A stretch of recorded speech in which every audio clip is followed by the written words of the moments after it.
Thank you for tuning into Literary Blend, a publishing podcast. I'm your host, Demi Michelle Schwartz. There's no perfect recipe for chasing a dream in the publishing industry, but I hope the conversations on this show give you the ingredients you need to bake yours into reality. So let's flip the page and get into this chapter of Literary Blend. Hi friends, welcome back to Literary Blend. Today's chapter is called Mental Health and the Querying Process. And joining me on the show to cover this topic is Danielle Render Turmaud. Hi Danielle. Hi, Demi. How are you? I'm doing good. Thank you so much for having me. I'm so excited to have you on the show. When you reached out about coming on to cover this topic, I was super excited, and I can't wait to get into our conversation. But first, I would love for you to share a little about yourself. My name is Danielle, and I am a trauma therapist. I specialize in working with victim survivors of trauma, complex trauma, and PTSD. But I also am an author, hence why this is a really important topic to me.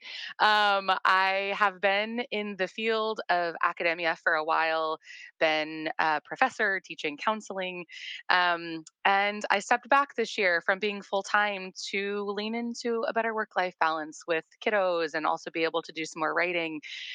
So even though I'm published in academia, I am a querying author alongside a lot of other querying authors. And so this topic has become one that I'm really passionate about, both as a therapist and just a human who's on this journey. Trying to think if there's anything else. One other thing is in the author world, I am the host of a new pitch event called You Deserve Pit.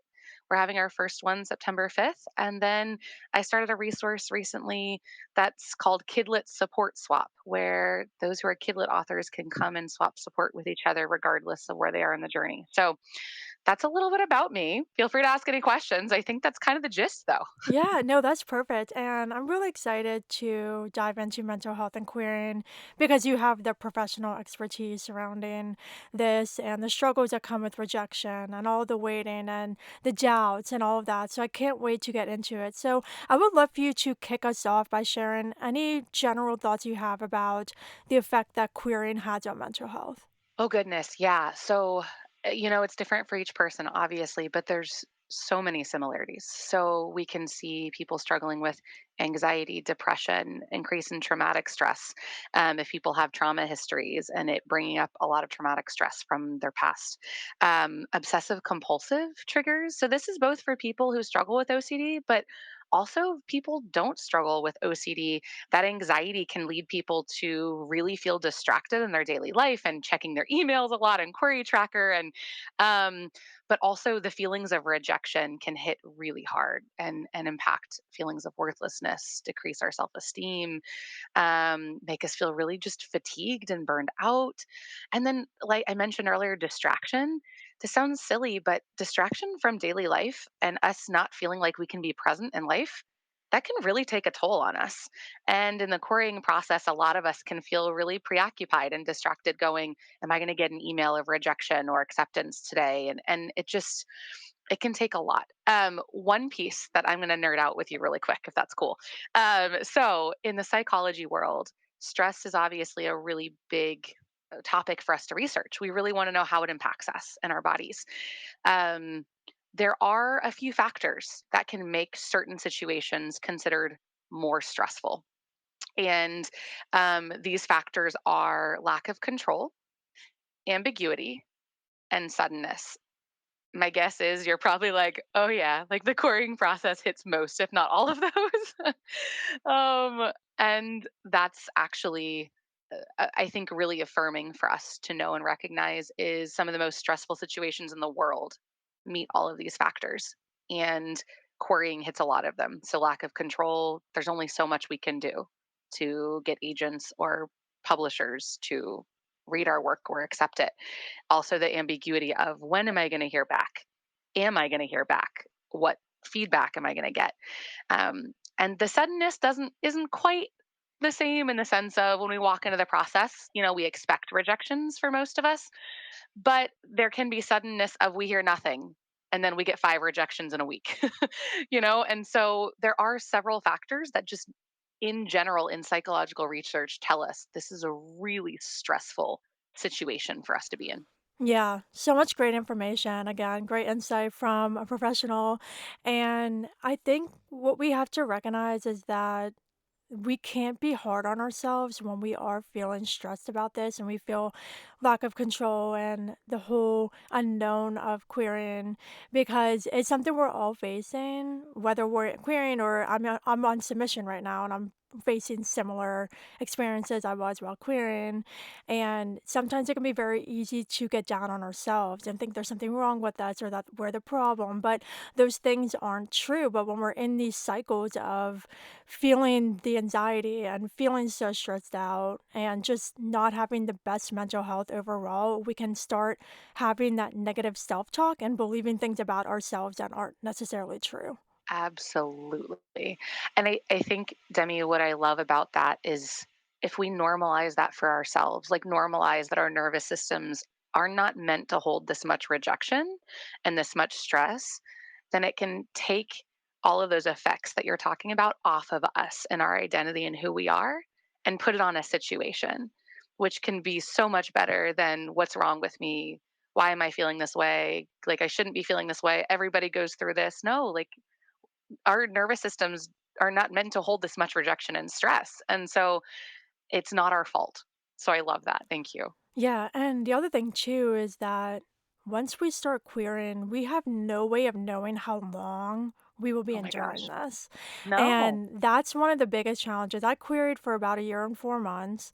And looking back on that, I realized, like you said earlier, the distraction. Like I would be out with friends and thinking about should I check my email because a acceptance could be there? Or, oh Hmm. my gosh, like I'm at dinner with my parents and it's like I'm nervous to go home and check my email because I'm worried there's going to be a rejection. It gets very distracting and the compulsive like checking the emails and developing anxiety from email notifications. That's something that I got after I started querying. Like I wasn't even querying anymore. I was agented. I wasn't even on submission yet. And every single time I would get an email notification, my heart rate would just go up because I dealt with that for so long that it lingered afterward.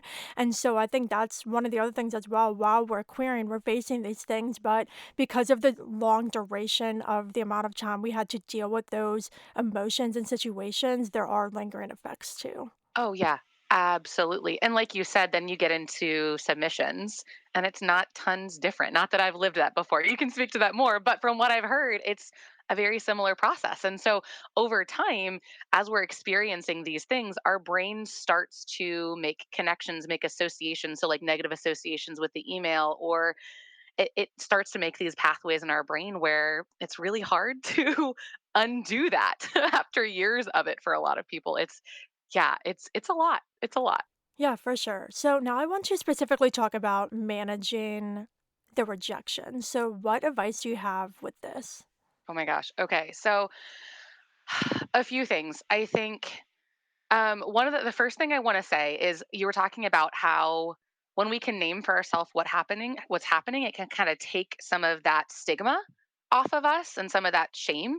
First thing I want to say is know that neurobiologically, rejection actually is felt by the brain in the same way that we feel pain. So like I want to let that sink in for a second. That that research and brain scans actually show that parts of the brain light up when we feel rejection, that light up when we feel physical pain. So when we get those emails that are telling us, no, I'm sorry, I don't like your work. No, I'm sorry, this isn't a good fit for me. And we get those rejections, our body literally feels physiological pain from it. So just affirming, that's a lot. Like that's really, really painful. So just like let's take the shame off of ourselves for a minute. Like that's heavy. Um, but then I think I was kind of like making a list thinking about our conversation of like, so what do? Right?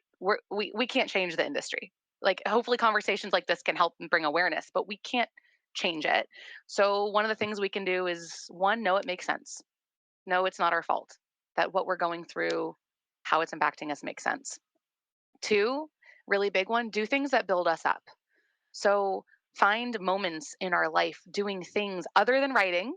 And I know for authors, some of us are like, well, we love it. Yeah, yeah, yeah. But give ourselves permission to do other things that build us up.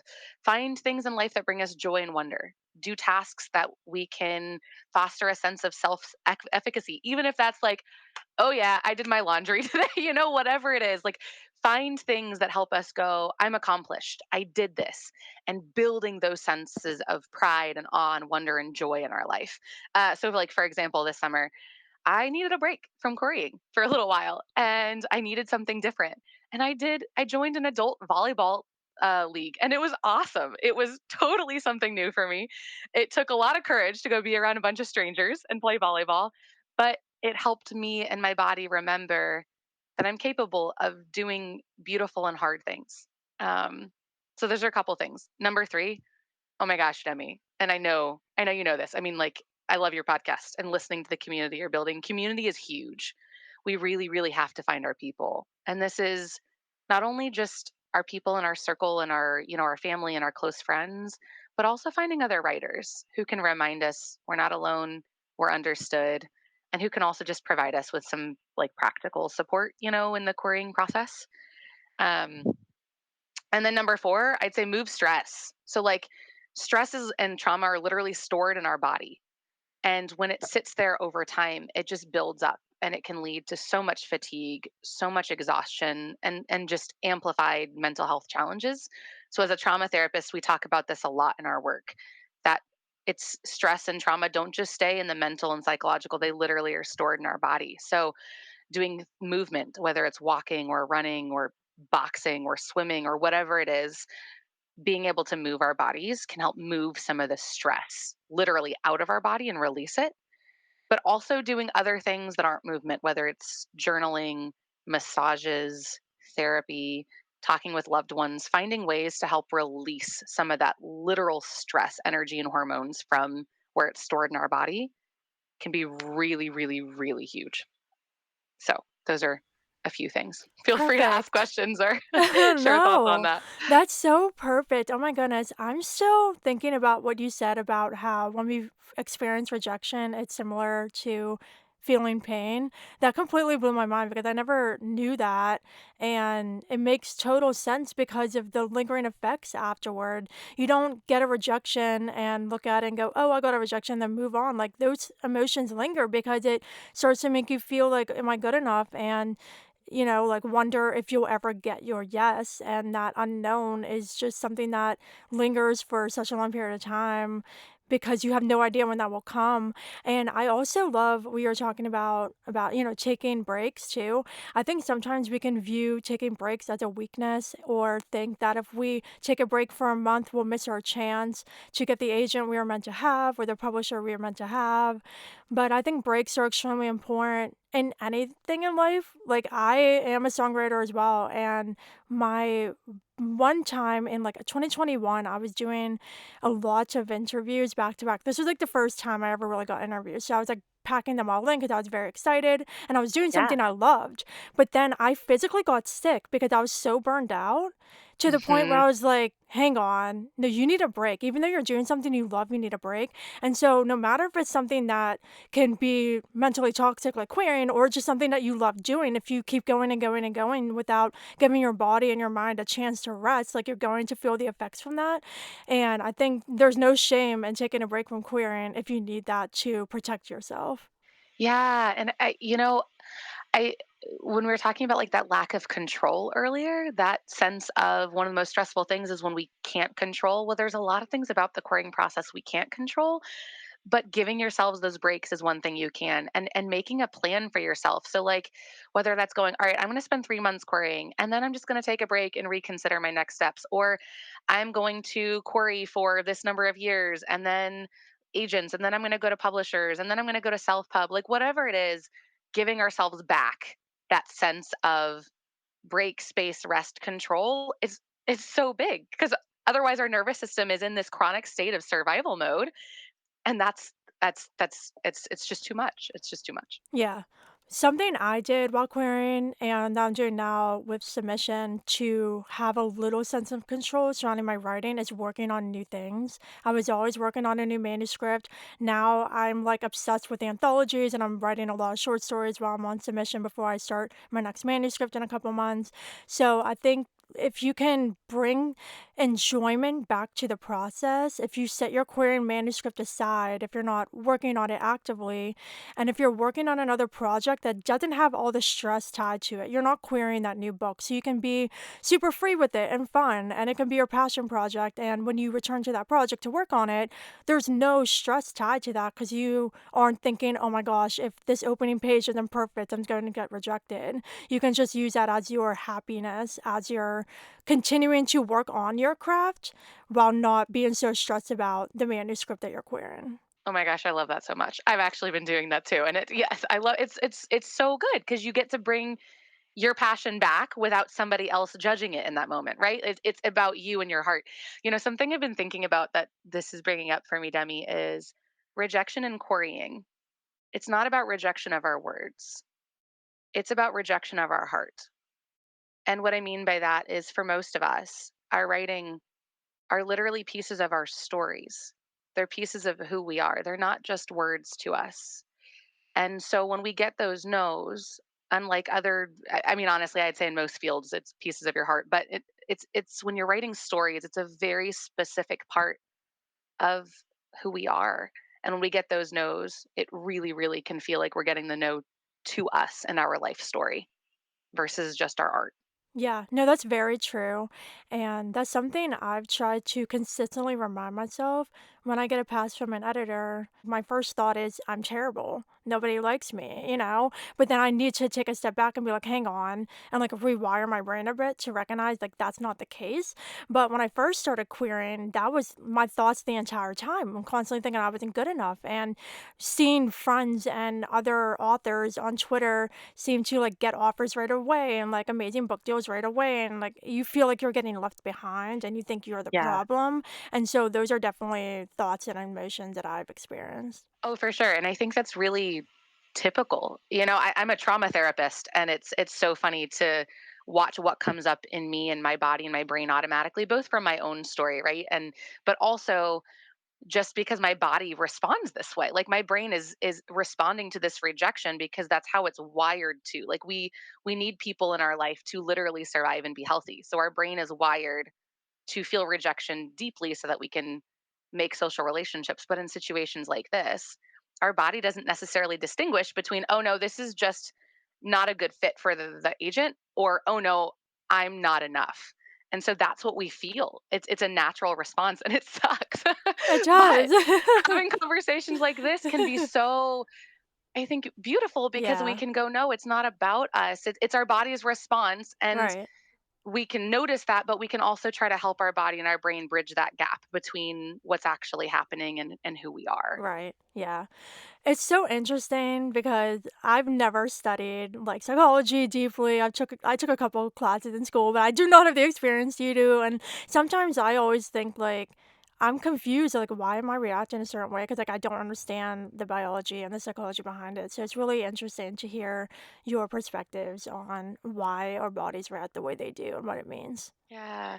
Oh my gosh. Okay. Can I tell you a story? Yes. So, what's funny? As adults, and I'm totally guilty of it. Like through the coring process myself, I'll have moments where I'm like, "Stop it, Danielle! Like this isn't about you," but then your body still feels it anyways. And I'm a therapist, so but I still feel that sometimes that shame. But one of the most validating things that has happened to me in this journey was actually I learned from my 5-year-old how intrinsically natural this rejection feeling is. So, okay, I'm going to paint a picture for you. Got a rejection on a manuscript I was querying a few months ago. And I was feeling it that day, right? I was feeling sad. I was talking to my husband about it. And my daughter was 5 year old. She comes in and she goes, "What's wrong, Mamo?" And we're a French family, so that's hence the Mamo. She was like, "What's wrong, Mamo?" And so I just explained to her. I was like, "I'm feeling sad. I got a rejection on my book and a story that really matters to me." And I tried to explain to her what it would feel like. So I said, if you drew a picture and you went to somebody and you were really excited to show them that picture, and when you did, they said, "Oh, well, I don't really like that very much," or "I don't like it enough." I was like, "How would you feel?" And her response, oh my God, she goes, "I would be so sad." And then the next part, it gets me, Demi. She goes, "Why would you do that to yourself?" I literally, I have chills saying this because my 5-year-old was looking at me not only did she understand how deeply hurtful those rejections were, but she looked at me and goes, "Well, then why would you put yourself through that? Because it's so painful." And I just went, "Whoa." I got Like, chills too. right? Right? Like a 5-year-old has the wisdom and the instincts to know how much this hurts. Like, okay, industry, let's wake up. Like, I don't know what we can do better. I don't have the answers, but just, oh my gosh, oh my gosh. I had to share that with you and all of us. Yeah, that's very true though, because we are doing this purposefully. Like, we're putting ourselves through this purposefully. And sometimes I think, like, especially when I go really bad with querying, I ask myself, why am I doing this? Like, I am intentionally making myself suffer and be stressed and have anxiety and doubt myself. Like, why am I doing this to myself? And then it all comes back to the fact that I love writing and I have stories that I want to tell, and I have stories that I feel will connect with readers and be a comfort story to especially like young adults, which is the age category I write for. And so it's almost like this obligation where I have these stories inside me and I have to get them out and I want to share them. And I'm never someone who will ever give up. And so it's something that I feel like I don't really have a choice. I don't have a choice. I have to do this. Yeah. But it's so funny because it's like we're fighting for ourselves, right? Like there's this warrior inside that's like, I'm going to walk through this lava to get to that beautiful purpose and meaning of getting my story shared. So we're like fighting for this inner child. And at the same time, that inner child inside of us is taking so many hits. I mean, like those 5-year-olds inside of us are breaking, going, why don't you like my drawing? Like, why don't you love it? And so it's just, oh, it's so hard. It's so hard. And I'm with you. I'm with you. I'm like, I had even moments this week where I was like, why am I doing this? And I write rhyming picture books. So like I've added complications on top of it because like you've got meter and rhyme in addition to arc and plot and all the feels and all the things. And even just this week I had a moment where I'm like, I'm about to query a book called I Can Be Brave, Be Brave, Be Brave. And I'm like, do I really want to do this? Like, do I really want to do this again? Like, there's so much subjectivity to rhyming and meter and all the things. And then, just like you, that part of me is like, yes, I do want to do this because I believe in myself in this story and I want to get it out there. But God, walking through that lava to get there, like, it's a lot. Yeah, It's a lot. it's not fun, but I think something I've tried to do, especially, is celebrate small wins. If I got a personalized rejection, I celebrated that. If, my agent gave me an encouraging email after a pass, I celebrated that because I knew I had someone who was championing me and my story. And, just the little things really matter. I think we can focus so much on the big things, but especially when you're dealing with so much rejection and anxiety, when you can appreciate the little moments that remind you that not everything is dark all the time and there are these little glimmers of light, that really helps me Yes. to keep going. Yeah, and those moments, and like we have, there's that internal piece of celebrating ourselves, but also like allowing ourselves to feel the positive feedback too. I think we can get so, critiques are so subjective, right? Or rejections, that we can get so stuck in what's wrong that we can miss those moments of people saying no, like this is beautiful and meaningful. Like I had a critique partner recently say that her 3-year-old and 6-year-old have been singing my bravery song from the I Can Be Brave book for days after she read them the book. And I'm like, I need to hold on to that. I need to hold on to the fact that these stories, they matter to me, but they can also matter to other people. And yeah, no, absolutely. Those glimmers versus just focusing on the triggers is something we say in psychology. Yeah, perfect. So, to wrap things up, what are some final points you have and some tips and tricks to help make the querying process not as stressful and terrible for all of us? Yeah. One, remember it's not you, it's not your fault.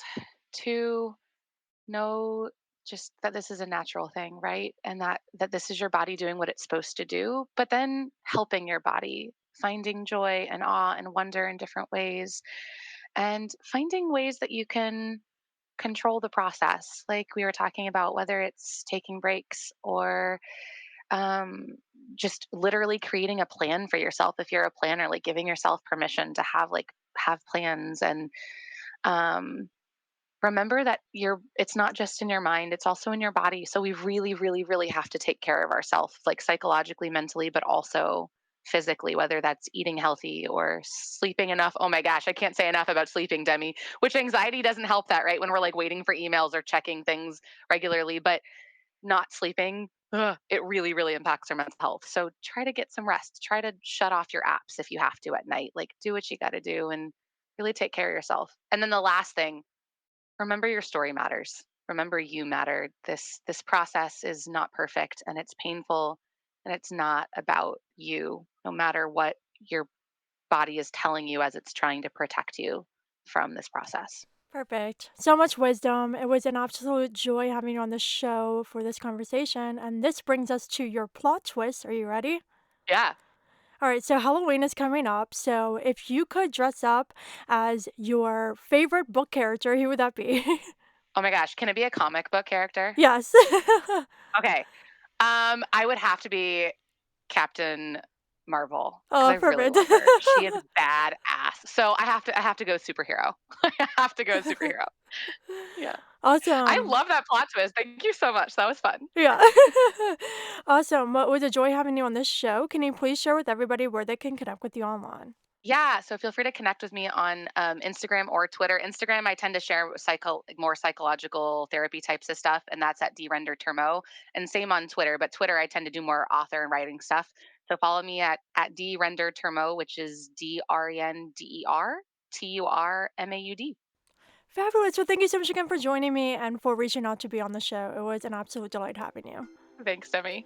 You're welcome. And listeners, that is a wrap on this conversation on mental health and the querying process with Danielle. If you enjoyed our chat, please consider leaving Literary Blend a review and giving it 5 stars to help others just like you discover it. Also, if you have friends in publishing you think would enjoy the show, please pass it along to them. Thank you for listening, and until we flip to the next chapter, happy reading and writing.